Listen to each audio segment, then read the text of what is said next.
ay cuma gi noonu nee naa leen ne jaaxle jeex na ci réew mi ak bitim réew Serigne Dramé Wakana Akanda di Serigne Laslar di Serigne bu yàlla baaxal ci wàllum ñaan yow mi nga xamante ne da nga amee rab sonal la wala cat sonal la wala nga bëgg li nga xamante ne mooy kaara nga bëgg wërsëg bu yaatu ñëwal jëflanteeg Serigne bi ci lu baax bu ko defee nga gis li nga xamante ne mooy résultat yow mi nga xamante ne da nga bëgg si jaaro yi ay jaaro ubbeeku Serigne bi moo ngay jaaro yi nee naa leen jaaroom benn jaaro la ci réew mi yow mi nga xamante ne da nga bugg tukki nga dugg fu nekk mënoo tukki boo ñëwee si sëriñ bi di nga tukki incha allah waaye yow mi nga xamante ne da nga bëgg nopp muy góor muy jigéen sëriñ bi dee dox ci li nga xamante ne mooy nopp du yàgg dara nga gis résultat waaye yow mi nga xamante ne da nga bëgg bayre bu saf sàpp foo taxaw gaa yi naan la yow la ñëwal si sëriñ bi waaye yow mi nga xamante ni da nga néew kàttan di gaaw a daanu sëriñ bi moo nga garab goo xamante ne bu la ko joxee kër ga dina neex ba jéggi dayoo waaye yow mi nga xamante ne da nga amee hémorroïde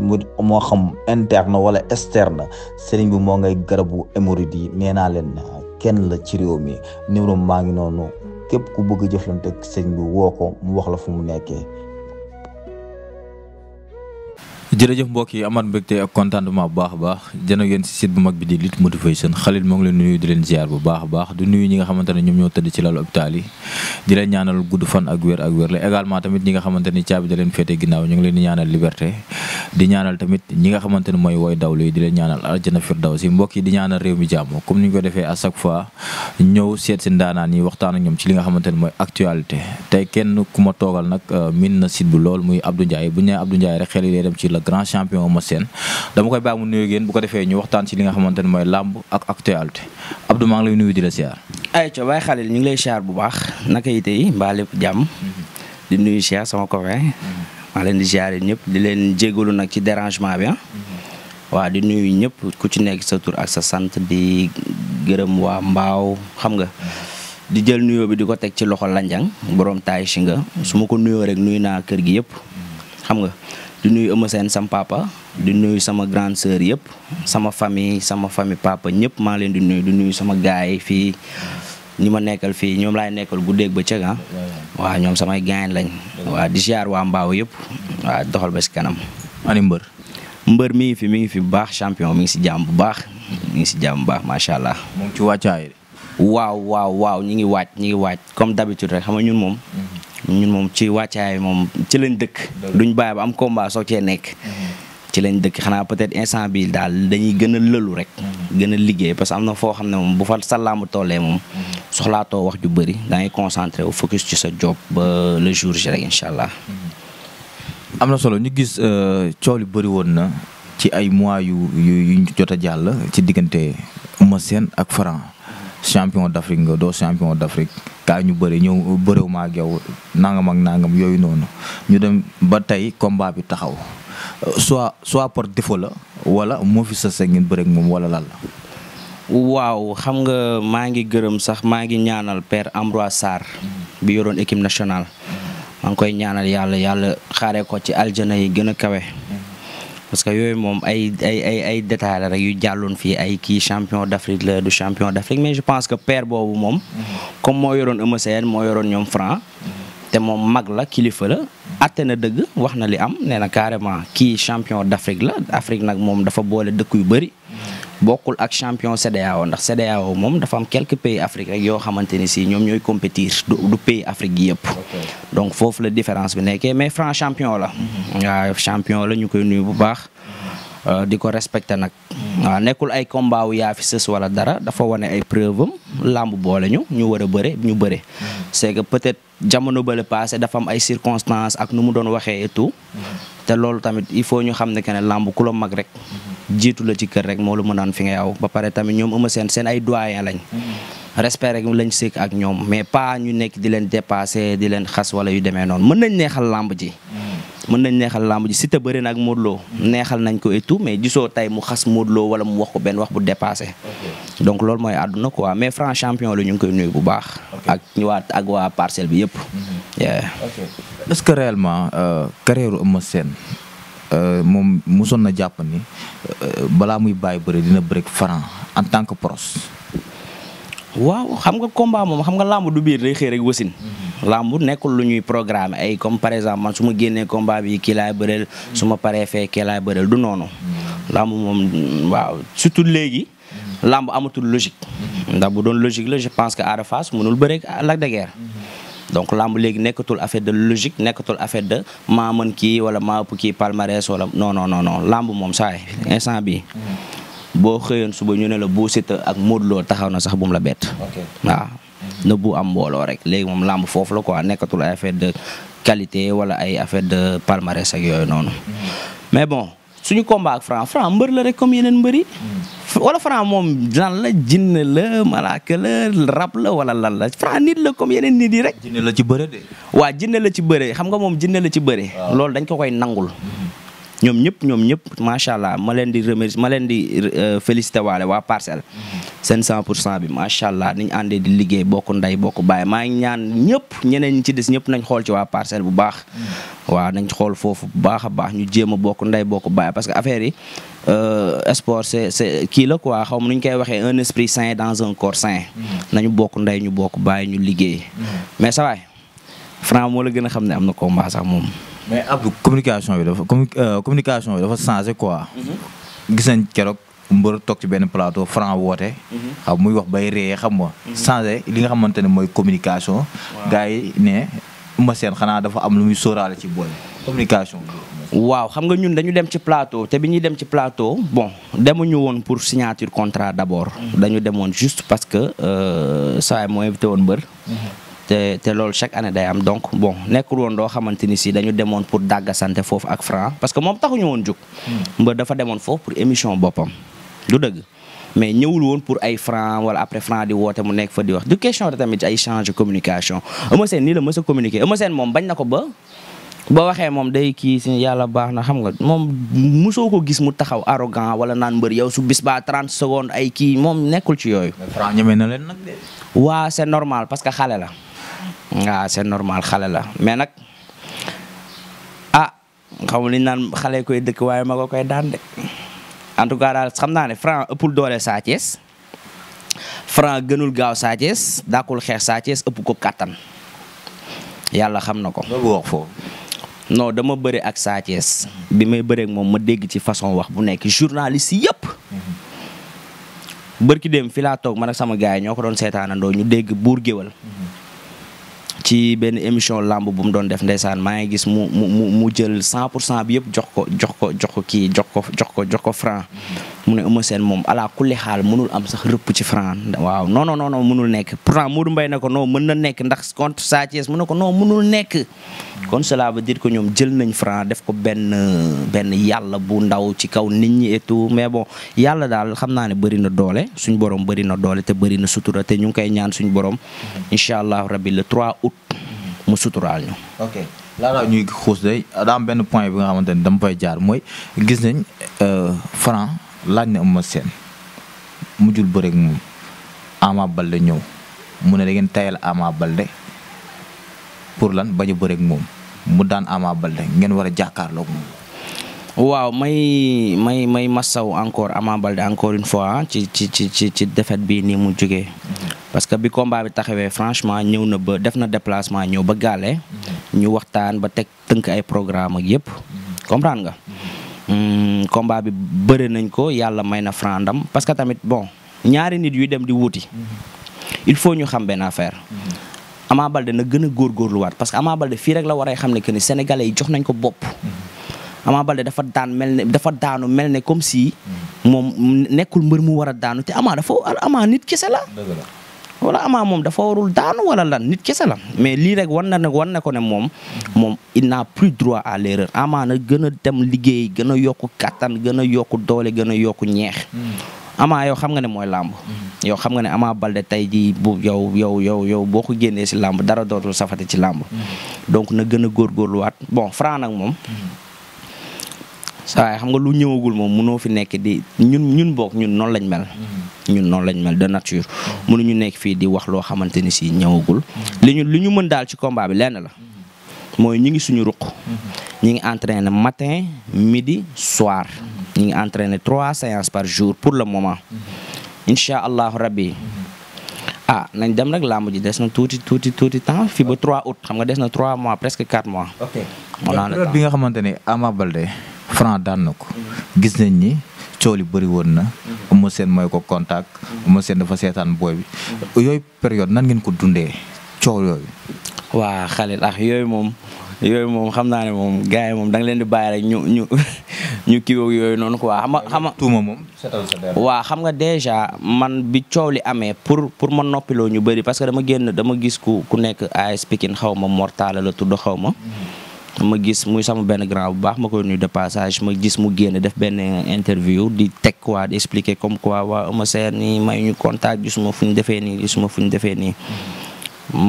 pour démentir ko rek mu baal ma ci kàddu gi moom moo tax ma dugal benn vidéo bi nga xamante ni si Eumeu Sène mi ngi taxaw Eumeu Sène ñaata yoon Eumeu Sène ànd nañ ci ay dunes yoo xam ne dunes yu sori yu nekk ba fu sori bi ñu ñëwee ba foofu ci dunes yi mu ne ma dunes yi moom bëgguma kenn xam ko lenn rek laa bëgg muy Ama Baldé ñëw préparer fi combat maanaam jël ci ay engagement yoo xamante ni si maanaam yéene comprendre nga yéene quoi bu ñu nekkee salle tout le temps mu koy woo allo am gain foo nekk foo nii foo naa foo nii foo xam nga mais tamit xam nga mbër tamit boo xam ne da nga am géttu gu yaatu kii day bëgg nga ñëw ci moom kii bëgg nga ñëw ci moom kii bëgg nga ñëw mais lépp benn la rek gis nga sawaay même bu àndoon ak Eumeu Sène di contact guddeeg bëccëg te melul ni mu war a mel bu demee du am résultat bi mu bëgg mais macha allah entraîné na bon peut-être yàlla nag bon moom moo yor ndam yàlla jox na ko Franc dañuy ñaanal yàlla Franc ndam li jik ko ci jàmm ak salaam waaw. kon boobu combat daal Eumeu Sène seetaanul Ama Baldé. non def na ci lépp lu mu mën franchement gis nga bu fekkee ci côté baatin sama téléphone man mënoon naa la wan tey lu bëree Khalil tey ci côté téléphone ci wàllu transaction laa la wax transaction li ma ci am ci ay combat Ama Baldé nii su ma juumul sama téléphone lu mu dee mat na 1,2 million ci ay sarax ak ay affaires yoo xam ne man dama ko doon jël nii xam nga mbër man maa koy defal transaction yëpp koy jël di ko envoyé ba ay waaw foo xamante ni si fu sori comprendre nga transaction yëpp tey jii mi ngi sama téléphone mais xam nga tamit am na loo xam ne mënoo ko def ba pare génn si télé bi naan waa def naa lii Eumeu Sène moom mi ngi noonu moom ku jug rek dal ci kawam moom amul bàjjan ndeysaan ci làmb ji mais yàlla baax na dinañ noppiloo gars yi nag. incha allah. laataa combat bi taxaw Eumeu Sène dégg nañ mu communiqué ne bis bu ko Franc daanee wala mu am ci moom rëpp mu bàyyi bëre te combat ba taxaw. waaw xam nga tey nit ku nekk sooy wax sa gëm-gëm ngay waxee yow yàgg nga gis mbër nekk ci stade nii ñu daan ko mu taxaw nii dagg ay téere ne tekki na kii ne bàyyi na du dëgg nit ku nekk sa sañ-sañ ngay waxee xale di nga gis lu neex barki alxuraanu kay parce que xam nga Franc moom dañ ko xam te xamuñu. maa ngi nuyuwaale kii nu mu tuddati suñu benn copain bu nekk Joal. kooku noonu day jàppale Franc ci lu bëri. waaw maa ngi koy nuyu bu baax moom xam na su ma waxee rek. moom dina dégg quoi. waaw di nuyu waa Joal bi yëpp xam nga waaw maa ngi nuyu waa Joal yëpp bu baax ñoom ñëpp xam nañ ñoom Dadi Camara. yaa ngi junj de. non Dadi Camara sama mbokk la sama cousin la sama papa la kooku. waaw kooku moom daanaka moo yor musique Franc sax. Dadi Camara kooku sama papa la. Franc. léegi nag commencé ngeen def ay transfert di jël ay sëriñu Franc biir du ngeen parcelle. jël fa ay sëriñ ak yooyu. yooyu dégg nañ ko. non Franc ay sëriñam nekkuñu parcelle. mais dégg naa am benn sëriñ bu ngeen jël. mu nekk parcelle loolu gars yi moom wax nañ ko ci live yeeg yooyu waaw. ma ne Franc ay sëriñam nekkuñu parcelle laa la wax. Franc ñu xam ci yéen daa bëri de. sama copain Gora Mbaxal. Franc ma nga àll ba non Gora Mbaxal. Gora Mbaxal il faut mu changer stratégie parce que gis nga man Modou Lo ñun ñaar ñoo dend gàlle Lac Rose Modou Lo sama xaritu grande sœur la man. Modou Lo day ñëw sama gàlle. comprendre nga. Tepa ma koy nuyu Tepa gàlle Modou Lo la dëkk Tepa aussi day ñëw sama gàlle. comprendre nga. lu ñaaw xaju fi man Modou Lo du ma ko tiim nii ci ay micro ay caméra tiim ma koy yàq wala ma koy wax dara lu ñaaw parce que sama dëkkandoo la. du dëgg mais ñi nga xam ne ñooy ànd ak Modou Lo ku ci mel ne ay ñoom Serigne Ndiaye ay ñoom Papis ñooñu ñëpp maa ngi leen di sant di leen gërëm ñooñu amuñu problème Papis xam nga mu ngi lay expliquer benn fait bu fi jotoon am récemment. dernier combat Eumeu Sène Modou Lo pourtant fait boobu noonu am fi man maa taal sama oto man maa dàqe ji Papis du mbër. non du mbër de mbër yëgul tinul mbër ma ngi ca kaw di ndogu dafa amoon ay gan jour boobu demul entraînement man maa yoroon benn Ford Escape coupe carré 2010 man maa dàqe ji Papis man maa ko dàqe ji ba ci croisement Kër Massar Papis man ñun jour boobu suñ ko bëggoon jàpp dañ koy jàpp. toj nañ oto bi mais amuñu woon yéene pour def lu bon wala gaañ ko wala dara parce que xam naa ne man su ma mënoon naa ko tànc foo xamante ni si ñëw nañ ba suñ oto yi nekk côte à côte mënoon naa ko tànc foo xam ne du rëcc. mais dama xam ne lii làmb la xam nga bon sport la jarul ñu ci tey su ma daaneloon Papis wala ma rey ko wala dara heure bi di nga ñëw di ma jël. Eumeu Sène day lekk xaalisam. continuer làmbam. mais est-ce que su boobaa man duñ ma tëj ci jeel bi wala ñu fàtte ma. parce que damaa def crime dañuy utiliser suñu bopp yi góor a mbaxal. dama dégg la fois passée mu ne Franc dafa dugg parcelle fële Pikine xaw ma. gars yi agressé ko. avant dara di xew may changer terme bi. c'est pas le mot agression. du agression dañ ko agressé Franc kenn agressé ko kan mooy fekk Franc nga koy agressé. en plus maa ngi dégg mu naan Eumeu Sène da ngay gën a mettil sa lamb bàyyi tooñ Eumeu Sène a ngi mbaaw Eumeu Sène dëkkul Pikine Eumeu Sène Pikine la maam pas su ma nee dëkkul Pikine maanaam instant bii nii kër gi muy yeewoo mi ngi fii mbaaw bi loolu di am yëgul tinul mi ngi xëy di dem di entraîner di liggéey talul ay Franc ak ay yu kenn xamul moom talul ñooñu noonu entraînement mi la tal pour le moment mais ay góor a mbaxal ñooñu man xaw may ba xam dañ leen di fay bu ñu waxee ba pare wala il faut ñu wax lu ñaaw pour ñu jox leen xaalis lan lañ ciy gagné. mais seen mbër dañuy protéger. seen mbër soo leen koy protéger day tax nga jàpp beneen koo xam ne mën na la kilifa est-ce que bëggoon nañ tey ma tiim Modou Lo di ko wax Modou Lo barki Demba Ndiaye toogul fii ne Balla Gaye gën man maa mën 15 fois man maa mën Balla Gaye. te léegi barki Demba Ndiaye bi ko fi laay goote waxee rakku Modou Anta boobu ñëpp dal ci kawam. ci internet be ku nekk di bind naan ko non waroo wax li ay Eumeu Sène a dàq bëri Modou Lo ku nekk di dal ci kawam. parce que neewul dañu leen bëgg perturber ak yooyu dégg naa ñu ne waa Pikine dañoo neex a perturber. waa tey ji loolu laa lay expliquer ma ne. xam nga ñun nit mënuñoo perturber dama ne. ñun la fois passée kii mi ngi génn di wax. Eumeu Sène loolu yëgul tinul. dama ne la Modou Lo laa la barki Dembo Ndiaye toogul fii ci plateau. malgré Balla Gaye daan na ko 2 fois. toogul ci plateau ne maa mën Balla Gaye. waaw mais loolu mais gëm-gëmu boppam la nañ ko nangul. léegi pourquoi ñu war a critiquer Modou Lo naan non Modou Lo warul wax lii parce que Balla Gaye moo ko non gëm-gëmu boppam la. tey ji Eumeu Sène Modou Lo mën na ko daan 2 fois mu taxaw ne Modou Lo malgré daan na ma 2 fois mais maa ko mën mais gars yi nañ nekk sportif.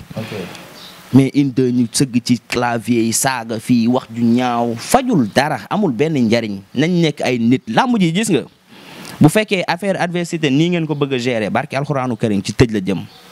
nekk leen ay nit ngeen indiwaat seen bopp. ngeen respecté waat nit ñi parce que lamb ñi ciy gagné lu minime la. mbër mi la ak peut-être ak coach bi ak quelques nit yu muy àndal jeex na. comprendre nga donc jarul nekk fii di saagante di rayante ñun suñu biir dafa war a rafet. man maa ngi nii damay fréquenté tey man xamante naa ak Tepa am na sama numéro te moom Modou Lo ñooy yeewandoo. man maak Eumeu Sène ñooy yeewandoo. mais nay rafet. nay rafet waaw. combat bi lan la leen jaral. combat bi comme yeneen combat yi la rek Khalil. mais yow saa yow nan nga mënee bëri ak Modou Lo. bëri ak Balla Gaye bëri keneen ak keneen bëri ay combat yu xaat. yaa ngi dégg ay Gris Bordeaux ay yeneen ak yeneen nga bëgg a ñëw ba France bëgg retourner naan ay combat bi lan la lay jaral. anam bu mu taxawee la moo tax. waaw. mais ñi ngi ci xam nga nag lu ñëwagul moom. munoo cee parce que tey jii lépp lu mu mënti wax sama mbër rek laay ñaanal ndam. mais man li ma wóor daal ba wóor mooy. mbër mi bëgg na combat bii. Eumeu Sène combat bii bëgg na ko man loolu man xam naa ko. waaw man kay maanaam gis naa ci yoo xamante ni si moom bokk ci woon bu njëkk ba amul woon. te léegi am na. mais fi leen gars yi jaaroon. ci combat Modou Lo yi di ñëw di miineeg yooyu di def ay sarax ci biir koñ beeg yooyu cette fois ci yéen a ngi ciy bàyyi xel ak yooyu. waaw xam nga maa ngi nuyu oustaz. oustaz maa ngi koy nuyu xam nga oustaz moom pour moom bu làmbee te rawi la ba nga dee rek ba nga dee wet. pour moom loolu kiiwul quoi pour moom deful dara xam nga affaire yi kiiwul. mais bon ñun yooyu bàyyiwuñ ko xel pourtant ñi nga jour boobu. biñ ñëwee di miine yàlla bi ñu tiim xam na ne man njëkk nañ ma romb nii man romb nañ ma te xaw ma ne ñii ñoom Papis la.